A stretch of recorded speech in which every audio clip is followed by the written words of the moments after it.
it was a long process, so that part is hard to talk about. But we did it, and I did end up having to fire everybody. But within a few months, I even had like a lawyer appear via a friend who came and was like, "You're not going to file for bankruptcy. I'm not going to let you." And I was already halfway through in the filing, starting the procedures. It was like, "I'm not going to let you. You're going to come out of this, and I'm going to help you for free." And this man came over and he helped me. And then other women around my life started coming in and helping and being like, "We're going to stick with you. We're going to get out of this and we're going to do it together." And that moment of facing that uncertainty and being like, okay, we're going to get out of this together. I don't know what it's going to look like. And 7 months later, we were producing the event again, the summit this year in March, which was a huge success, and has allowed us to continue with the company right now and actually grow the company. I felt like it was a moment where I had to let go of so many things because the company had become something that wasn't its original mission anymore, so that we could refocus on what really matters, which is, again, the community, this beautiful community of Latina women that uplifts each other, that needs right now this connection, this physical connection, and this these stories of role models, of seeing ourselves represented and of knowing that we can tell these stories of success to each other. So that has definitely, it's been 8 years, and the 7th year was the hardest one. But thanks to that, I think we're in a much better place right now. That's amazing. So you found a couple of angels that were supporting you. Yes, more than a couple. Yeah. So what do you think when you went to bed at night and you turned the light off and you said, "Oh my God, what I'm doing, totally failure"? Or at what moment did you feel that maybe I can rebound from here? It was every single second of the day. It was a different emotion. So all of them. Are you very emotional? Not in that sense. No, I'm actually yes and no. So I describe that moment, and I've described it several times as I felt the chaos around me, as if that picture that was painted all of a sudden starting to fade, and that, just buildings around me or whatever starting to fall apart. But I was in the middle, in the center, just very calmly looking at it. Yeah, and the question about emotions is because sometimes we are over emotional, men, women, and emotions are not sometimes the best advisor. Mm-hmm. So emotions, I said it in Spanish, la emoción nubla la razón. Uh-huh. So it is very difficult for entrepreneurs to keep the emotions in check, be practical, be wise, at the same time be relentless. And, so there is a very tricky balance in there, don't you think? Very tricky, especially when, your family. At the point I was already separated. So my daughter, her depending on me on my decisions, were the rational thing at that moment was, yes, file for bankruptcy and start all over again and go get a freaking job. But I knew there was something bigger. And for many, it was the irrational thing to do.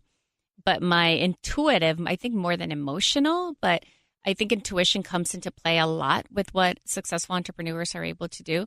My intuitive side knew perfectly that there was something else.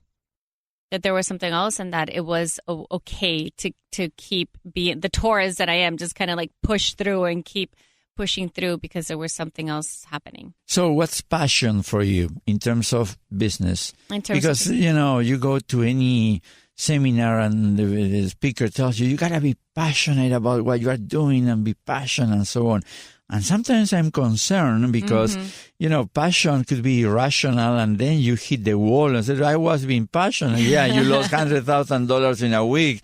You were very passionate and now you are broke. Yeah. So what do you think about the right usage of the word passion?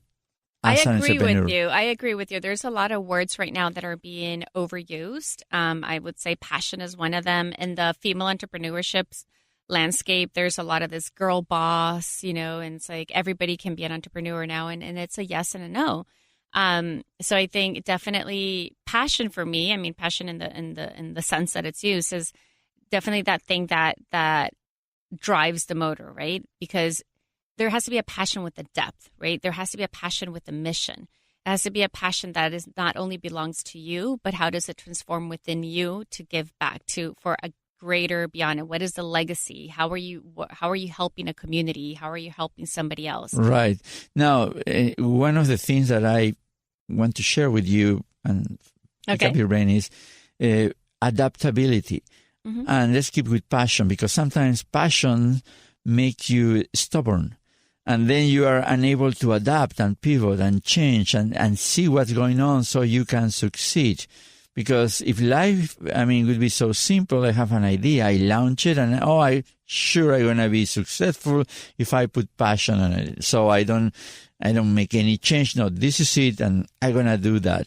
So that's stubbornness, and that's probably the best and direct way to failure. Do you think you agree or not agree? No, I agree, because I think it's not just... So stubbornness has many layers to it as well, right? You can be stubborn with your passion and what you know that is right. Now, the execution of it is where you have to be mindful and being able to disconnect yourself from that baby you've put out, from the way you're executing, and have the right people around you, and be humble enough to listen, to be a very good listener, and to be a very good giver, right? And understand what it is that you're putting out with that passion, with that stubbornness, and be able to let go of it and actually see it from a place that you're not that connected to it anymore, right? Right. I say, I don't know if you agree or not, you got to be passionate on the process, but detached from the results. Yes, exactly. Thanks for saying it. And everything I said in very tweetable quote. So please tweet that one. Can you repeat it? Now, please, what's your definition of success? My definition of success is, I feel like it's always changing, but it's not like the words themselves. But my definition of success is really just being able to create something that motivates me every day. That I feel I'm living a legacy, and that allows me to really create from that place of intuition and it allows me to create from a place. So is success more related to your own satisfaction or the sense that you are helping others? Absolutely. Everything I've created has been around helping others. So success for you is in relation to helping others. Results. Absolutely. It's like I said, it's definitely community driven. I've taken the long road. Yeah. So to be entrepreneur is so difficult because you have to balance yourself. So many elements like the ones that we are talking. You got to be detached, but you got to be relentless. So you have to have passion, but you have to be rational. So there are so many factors that you need to be able to control. So in a way, I think that being an entrepreneur probably is more exciting than being an employee 9 to 5 in a way. What do you think? For me, yes. I know many people are able to thrive within businesses, obviously, and they feel that rush of working within a set structure, and also being intrapreneurs, right? Being able to create within that own structure. I have a hard time with it, and that's kind of like that rebel in me. And actually, in high school, I was in the American school. So senior year, they do the superlative, so class most likely to whatever. And I was voted class, class nonconformist. So I hated it back then. I didn't understand it. And now I'm like, yeah, I like that. I actually like being the class nonconformist. I always knew I was just, it's hard for me to thrive within a structure. Of course. Yeah. You got to be, invention relates on no conformism. If everybody's conformista, what we have will be probably riding horses still. Exactly. No cars, no nothing, correct? No internet. Exactly. No, we all grow Latina network. Now, what's your definition of money? Ooh, it's energy.